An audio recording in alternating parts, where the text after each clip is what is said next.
Southeast Nigeria is very self-driven. It wants what it wants, but there are factors and issues beyond our grasp as a people and as a region. The political landscape here is replete with blame game, lamentations, political horse trading, and outright betrayal in some cases. Will the release of Mazi Nnamdi Kanu be a soothing balm on the restiveness within the Southeast? Is the Southeast region not ready for national politics, or is it a Southeast thing not to be national in approach in politics? This is the Eastern Eye. I'm Alex Obodo.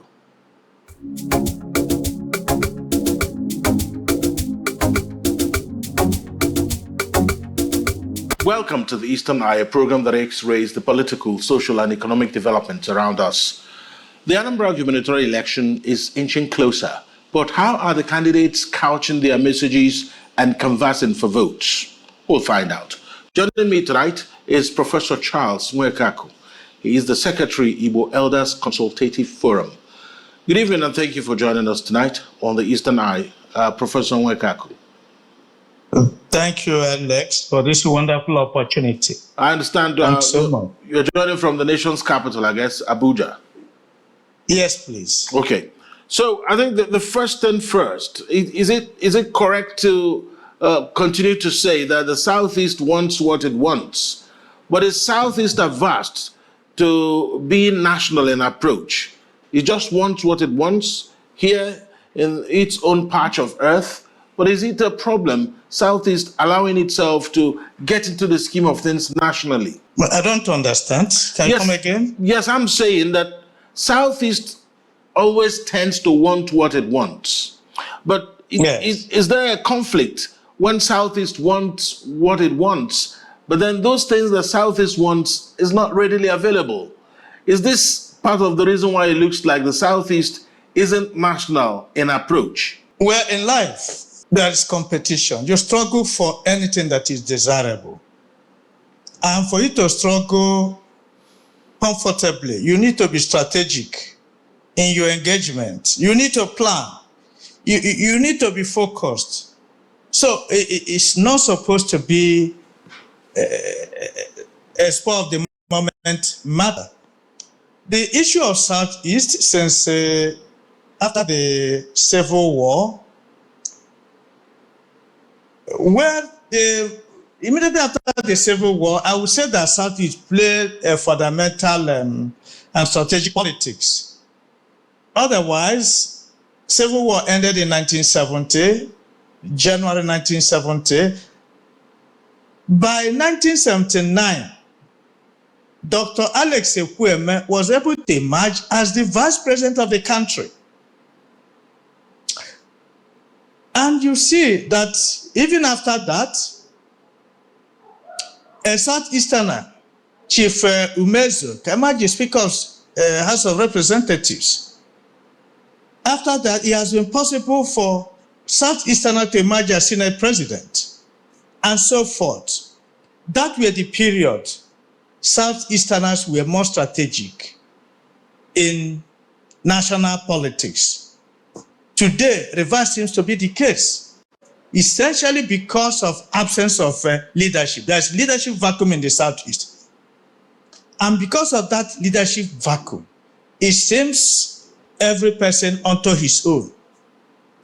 Narrow-mindedness, selfishness, and the number of primordial factors tend to divide Southeasterners than unite them. And because of it becomes difficult to have a common front when it comes to national politics. You see, let me give you an example. 2020, before 2020 general election, as some of us say it was the turn of the Southeast to produce the president of Nigeria, a number of them were visiting the Caliphate and other places, seeking to be made vice, seeking to play second veto. You can imagine PDP, for example, that had wonderful support from the Southeast, has in its constitution rotational phrase. And now, Southeasterners were there. As a matter of fact, a Southeasterner headed the zoning committee, but he couldn't be courageous enough to say that the presidency should be zoned to the Southeast. Rather, some of them were secretly lobbying to be vice. At the time, we were saying it was the turn of the Southeast. Of course, we played formidable game, but if we had been united, I believe that 2023 presidential election would have presented a different story. But because of this unity among us, because of narrow-mindedness, because of non-strategic engagement, we missed that wonderful opportunity. All right, there's been a lot of talk about unity of purpose, especially regarding politicians from Southeast Nigeria. Is this a problem that is now difficult to solve? Because I've been hearing that since after the period you referenced, which was 1979 to 1983, it looks like everything fell apart. Every other thing seemed to be like, everyone is going their own ways. Is it possible for politicians from Southeast Nigeria to galvanize? But is it even possible for all politicians to be on the same page? No. You can agree to disagree. But important is to remain focused. Look at what happened after the annulment of 1993 presidential election, which was believed to have been won by Chief Emko Abiola. You see that by 1999, that Yorubas united. They were more focused. They were more engaged. And that was why two major political parties fielded Yoruba candidates, Chief Olusegun Obasanjo and Chief Olufale. So, head or tail, the Yoruba produced the president. You will say of the same thing with the East, although it is believed that other factors came into play. Because those who supported the candidacy of Chief Olusegun Obasanjo were not essentially the Yorubas. They were essentially Northerners. And so, but in politics, if you wait for manna to be given to you, you're wasting your time. No person will give you political power on a platter of gold. You have to struggle for it. You have to take it by force and hold it. And so I think the problem of Southeast is absence of political leadership. The politicians we have from the Southeast, essentially, most of them tend to behave as if they do not have experience. They prefer to play an individual game. They don't think much about collective interests of the Southeast. And that has been our undoing. So that political leadership is lacking in the Southeast. We don't seem to have a common front. I do not think that it's beyond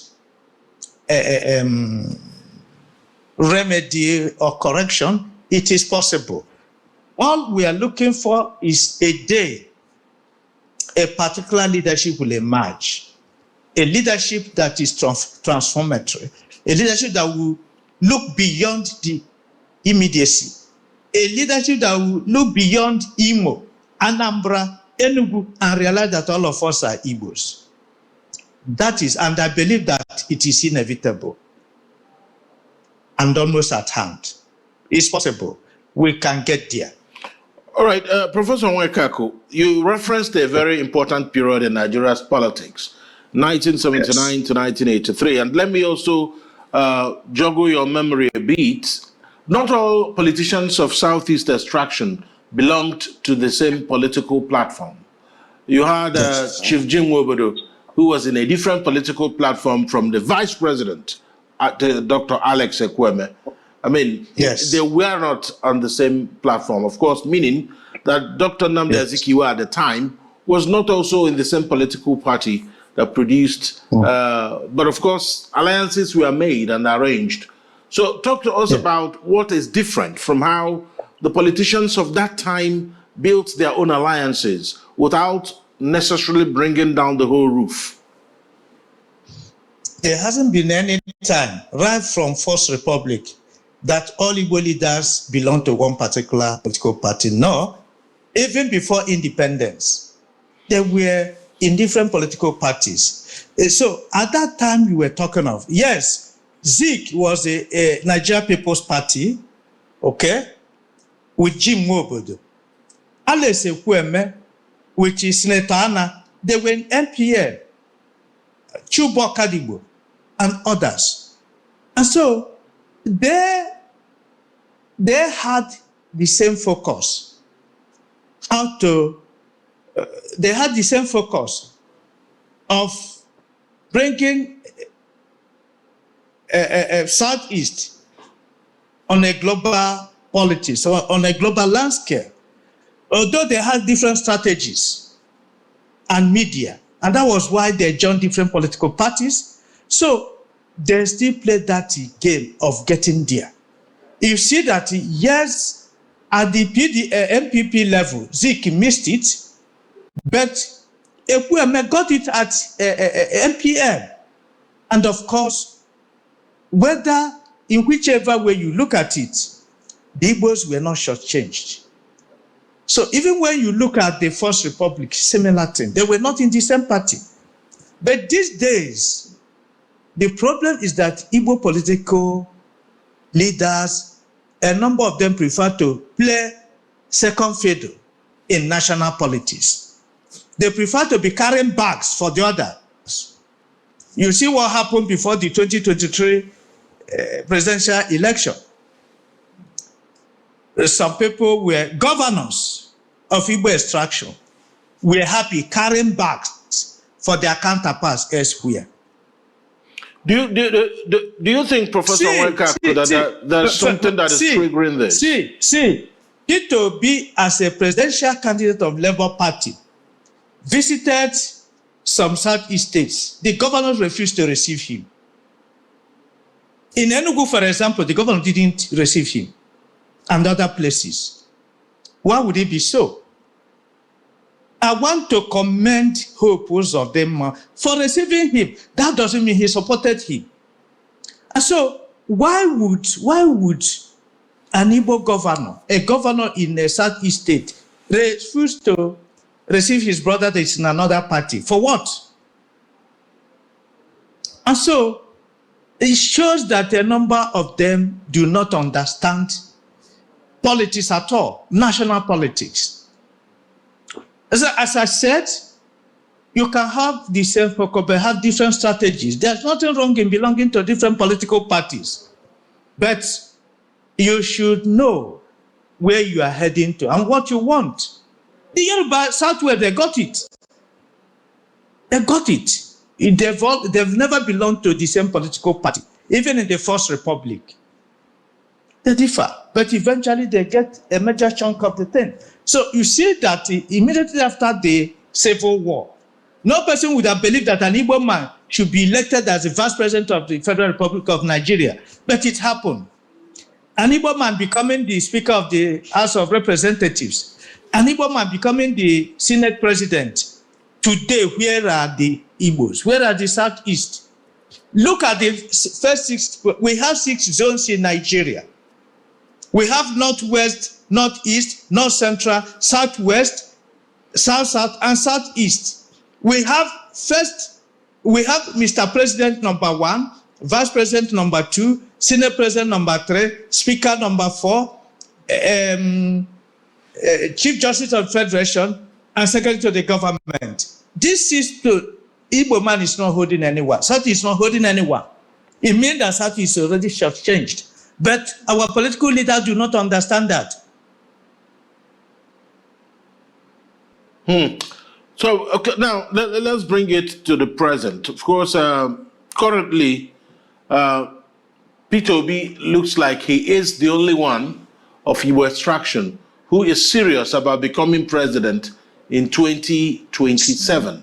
I'm saying this because no other person of Igbo extraction has indicated interest of running for president in 2027. Only Peter Obi is making moves, yes, and going to meet people regarding this. So, yes, will it still be ambiguous if he wants the support of his brothers in the Southeast, especially for them to close ranks with him? And why was it impossible for some of his brother governors to close ranks with him in 2023? Sorry? So I'm saying, why is it difficult for P2B to have the support of governors of the Southeast, being that he is from the Southeast? Selfish interest. A number of those governors believed that if they supported P2B and he emerged as the president, they won't have a chance of becoming president again. And that is the thing. And that's why you must have read what the governor of Anambra said. He wrote it then, Charles Soludo. He called it part 1 and gave thousands of reasons why P2B should come and join APUGA. You understand? All that the same thing. You can also ask why His Excellency Mr. Ifeanyi Ugwuanyi, who was the chairman of the zoning committee of PDP, could not be courageous enough to say that the position should be zoned to, the president should be zoned to the south. You can imagine that at the next meeting of PDP, only one person, I think in Zozuchukwu, insisted that that zoning should be done. A number of people from Southeast were busy going round telling others, let's leave that thing, let's leave that thing. In fact, that thing was sabotage. The zoning of presidency to the south was sabotaged by people from Southeast. Even at Imobio Haneze in Enugu, I personally raised an issue, suggested that Imobio should set up a committee to make sure that they streamline the aspirant coming from Southeast in such a way that make sure that in APC you have one person, PDP one person, Labour one person. A stalwart of PDP got up and said that it had been overtaken by events. But 2 days later, the Southwest adopted the same principle. So you look around, the sabotage is from our brothers who believe that it is their birthright, that if at all president should come from such, it must be them. Who said so? It's God that gives power, although you have to try your best.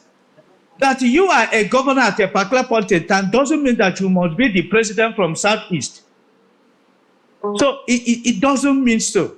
So our brothers fail to realize this, that the power comes from God. Although man will try his best, but power eventually comes from God. So a number of them clearly opposed to B2B's candidacy, and they didn't support him. And that was quite unfortunate. It's not done like that elsewhere. So, but as we speak today, P2B is the only person from the Southeast of Igbo extraction who realistically can get into an election in 2027 and make a good impression, isn't it? Yes. Well, yes. So far, it's His Excellency Mr. P2B that has indicated interest. But you know, in politics, it requires more than one person. A tree cannot make a forest. Where are the other political leaders in Southeast? They're supposed to be supporting him one way or the other. They're supposed to give him that, even if they don't give him financial support, moral support, they are not giving him. So rather, they were busy lobbying to play second fiddle in other parties, working for other candidates from other parts of the country, trying to sabotage Mr. P2B, and that is not good enough. Right now, P2B has indicated interest. Any patriotic person from Southeast should rally around him, give him every support. If he gets it, yes, we thank God. If he doesn't get it, we know we've tried. But right now, a number of them busy sabotaging, playing one secret game or the other, hoping to sabotage him. You see a number of them have come out openly, endorsing people from other zone. I think you're aware of that. A number of them have come out openly endorsing them. It shouldn't be. If we know why we are in politics, if we know the condition of Southeast, if we know what Southeast needs, we shouldn't be doing what we are doing. Our political leaders have disappointed us and should be told so without mincing words. They've disappointed us. They do not realize their background. They do not know their root anymore. They are there just chasing what should go into their pockets, forgetting the interests of the Igbos are terribly marginalized today. Have you seen them coming out to request for the release of Nnamdi Kanu? Have you seen governors of Southeast coming together, booking an appointment with Mr. President, going there with other Igbo leaders and request for the release of Nnamdi Kanu? If they do it today, I'm sure Mr. President will graciously grant that request. Do you see them doing it? So why do you think they are not doing that? Because what we have seen, the individual governors, after meeting the president, they will say that they asked the president for the release of Nnamdi Kanu. Of course, you weren't there, so you wouldn't know whether they discussed that. Peter Anambra of Enugu State said that he discussed that with the president. Professor Chukwuma Salud also said the same, that he discussed on the release of Mazi Nnamdi Kanu. But yes, you're right. As a bloc, they haven't requested for the release of Mazi Nnamdi Kanu. So what does that tell you? And the Southeast Governors Forum, everything I've seen this year, they haven't met this year. I stand to be corrected on that. Mr. Obodo, thank you so much. Number one, there's a difference from His Excellency Mr. Peter Mba talking with Mr. President. If governors of Southeast come together and meet Mr. President, it's a different ballgame. That hasn't happened. And when a governor...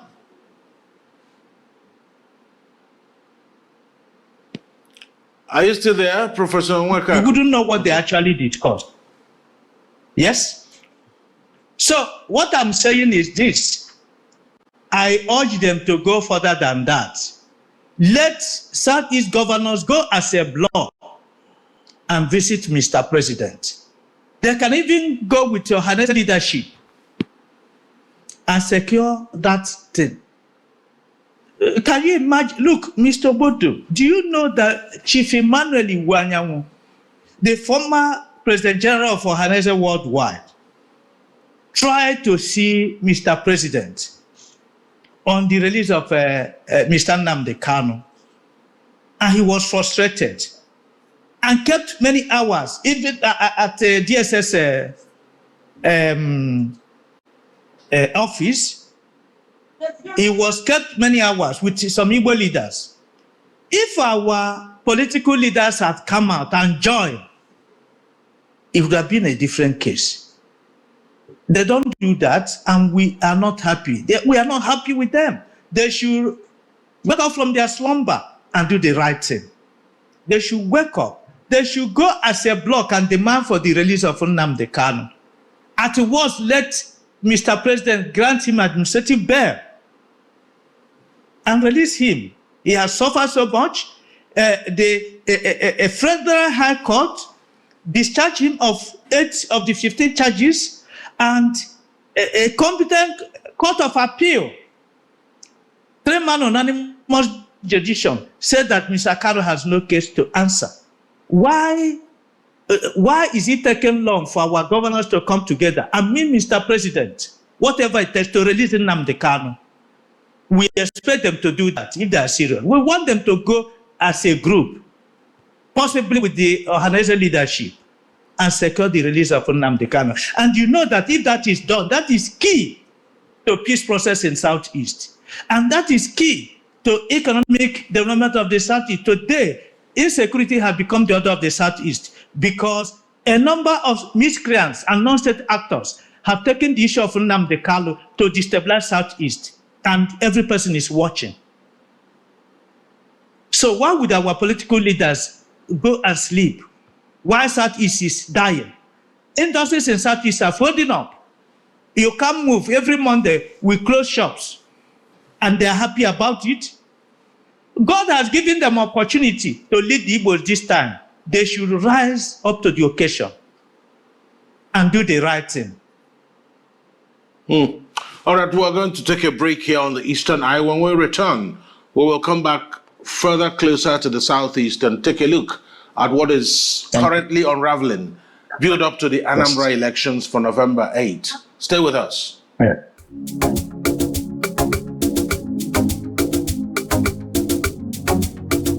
You're welcome back to the Eastern Eye here on Afia TV, a program that x-rays the political, social, and economic developments around us. I still have joining me from Abuja, Professor Charles Nwekaku, is the Secretary of the Igbo Elders Consultative Forum.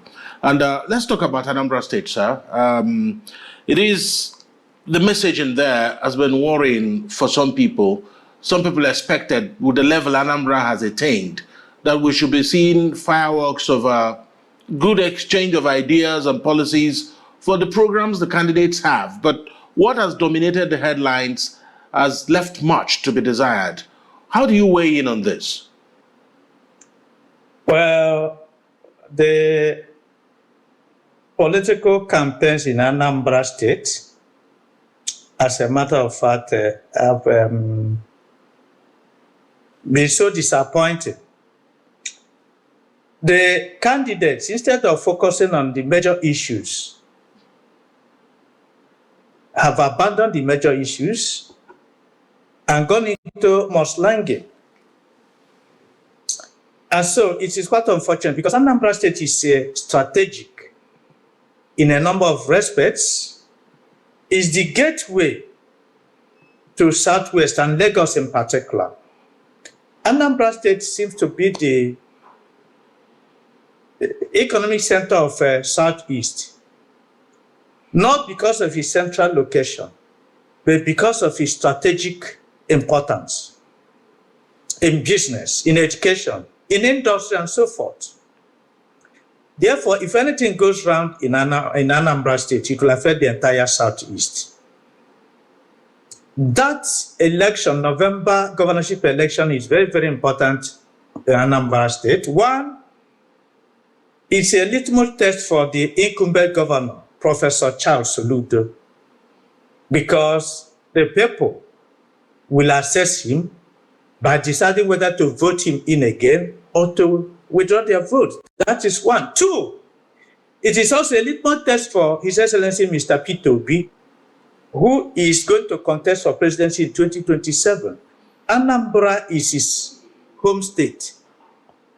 It will be important for him to demonstrate to Nigerians his ability to maintain his popularity in his state. So everything is at stake as far as Anambra governorship election is concerned. So I believe he will put in his best. Soludo will put in his best. But above all, the campaign should be issue-based and not mudslinging. And so right now, they've deviated, and we are not happy for that. We still advise them that it's not late for them to restrain their steps and go into real politicking. Let them concentrate on issues. What do they have for industrialization of Anambra State? What do they have to maintain Anambra State's lead in education and so forth? And not what they are doing right now. We advise that they should stop washing some dirty linen in public. Let them focus on issues and campaign. We don't want anything to go wrong in Anambra State. And we don't want any reason the federal government will do what they did in Rivers State to declare state of emergency and bring in any person they want. And so we don't want that. We want campaigns to be smooth, to be violence-free, and so forth. Let them campaign smoothly. Igbos are noted not for violence, but, discipline and smooth conduct. And we want that to prevail. So, I mean, looking at the lineup you have there, Professor Chukwuma Soludo is the incumbent governor. A lot of people believe that it is his election to lose. And there are a few other persons on the ballot there. And there is some kind of zoning in Anambra State. Do you think that it's going to be a very tough contest, or will it be a walk in the park for Professor Chukwuma Soludo? Soludo is the incumbent. He will put in everything to come back. Second, he seems to be enjoying a modicum amount of support from outside. I don't want to go into that so that I wouldn't be campaigning for him. Now, you have APC candidates. APC is at the center, you know. APC is in control of INEC and security apparatus. So you don't underrate APC candidate. And then Labour Party, P2B for now, has remained in Labour Party. And he has a great challenge to prove his mettle. Because as a matter of fact, everything is at stake for him to make sure that the Anambra State comes under the Labour Party, because he needs that as his base to strengthen him for national campaign for presidency come 2027. So you see that there is a contest among Apuga, Soludo of Apuga, Nicholas Okachukwu. yes, Okachukwu of APC, and the man of Labour Party. George Mogalu, yes. George Mogalu, yes. The immediate managing director of Inland Waterway, Nigerian Inland Waterway. So you see that there is a great stake there. And so, but we don't want violence. We want issue-based campaign. Okay, so it's not going to be a pushover. Yes, that's something that happened. Which, of course, I've been asking other people this question. Soludo, when the president visited Anambra, said that all the progressives are closing ranks, that he has endorsed the president, that APGA is a progressive party, of course, according to its name, is All Progressives Grand Alliance, and the APC is All Progressives Congress. So he said that they have closed ranks, that he is supporting the president. But the APC has a candidate in Anambra State, Nicholas Okachukwu, who seemed to be the only one talking tough in the elections. So far, he seemed to be the only one who's replying the incumbent governor measure for measure, tit for tat. Do you think that this means anything, really, for the elections coming? Well, yes. You see that this wasn't the first time Soludo will be supporting somebody else outside his own brother. You know, in 2023 presidential election, Soludo openly supported His Excellency Atiku Abubakar against his own brother, Peter Obi. He even went to the extent of saying that Obi won't make much empire, he should come and join Apoga. And Soludo, as the governor of Anambra State, is the leader of Apoga. In other words, Soludo wants Peter Obi to come and stay under him and will not contest. The same thing he's saying now, he's supporting Mr. President, His Excellency, Ahmed Tinubu. That's what I told you before. The essence is this. If he supports Tinubu and Tinubu wins this time, by the time it will come again to the south, maybe Soludo would have completed his governorship and be available for presidency. That it doesn't work like that. So do you think that's what the calculation? I don't know when Apoga. I don't know. You've read the manifesto of Apoga. You read that of APC. They do not meet. They are on parallel lines. So for Soludo to say that Apoga is progressive, APC progressive, who are the reactionaries? Do you see any resemblance of progressiveness in Nigeria today? I don't think the governor of Anambra State, Professor Charles Soludo, is right in describing Apoga and the APC as progressive-minded political parties. I think reverse is the case. his view is not supported by any scientific research. And so I do not share his view. And the only thing I know is that he has indirectly supported Mr. President, hoping that Mr. President will support him, and the federal mind will support him in governorship election. All right. Just before we go, we'll have maybe like a couple of minutes to go. Professor Nwekaku, do you have that belief and faith that the Southeast will rebound from the current back foot it currently occupies politically in Nigeria? Yes. Do you think that Southeast season will come? Do you think Southeast morning is on the horizon? I believe so. I don't lose hope. You see, in 2023, no person gave Mr. P2B a chance.